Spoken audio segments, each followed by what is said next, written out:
Arrivé à cette étape, vous avez normalement toutes vos pages, tous vos articles, toutes vos catégories, vos mots-clés, tout ce qui a une URL, et les différents modules que vous êtes censé appeler dans vos pages, et aussi vos maquettes avec vos textes.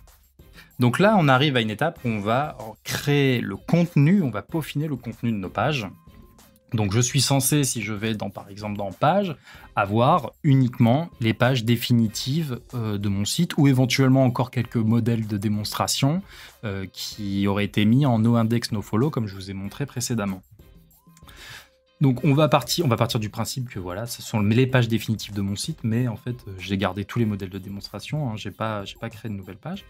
Je vais vous montrer simplement qu'est-ce qu'il faut finaliser en fait à cette étape-ci dans les pages. Donc on part du principe qu'à l'issue de cette étape, vos pages sont quasiment définitivement faites, définitives au sens où elles peuvent être mises en ligne, mais rien ne vous empêche par la suite de venir les personnaliser. Ça, le titre, vous pouvez le changer à cette étape, il n'y a pas de souci. Ce que vous ne pouvez pas changer, c'est le permalien, puisque on avait prévu à l'étape de création des contenus vides qu'il fallait absolument avoir l'URL définitive pour éviter toute erreur à la construction des pages et des différents boutons qui pointent entre elles, entre les différentes pages. Et donc aussi de ne pas modifier le parent, parce que si on modifie le parent, on modifie cette structure d'URL.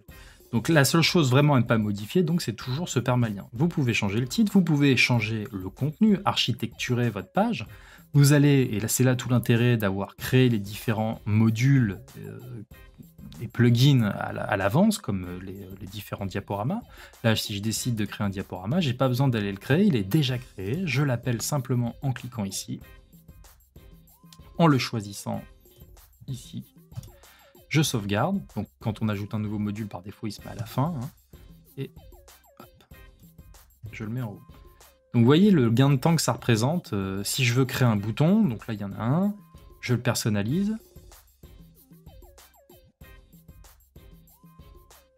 Et en faisant sélectionner une URL, vous pouvez soit taper directement le lien en reprenant ce que vous aviez, votre liste de liens, vous êtes censé avoir la liste de tous vos liens, voilà, en collant ici. Soit vous pouvez, en cliquant ici, vous avez un accès en fait aux différentes pages, produits et articles de votre site. Donc vous pouvez directement pointer pour dire que je veux que ça pointe vers cette page. Donc ça, c'est un gain de temps d'avoir déjà toutes les pages de créer, toutes les URL pour pas avoir à revenir ensuite.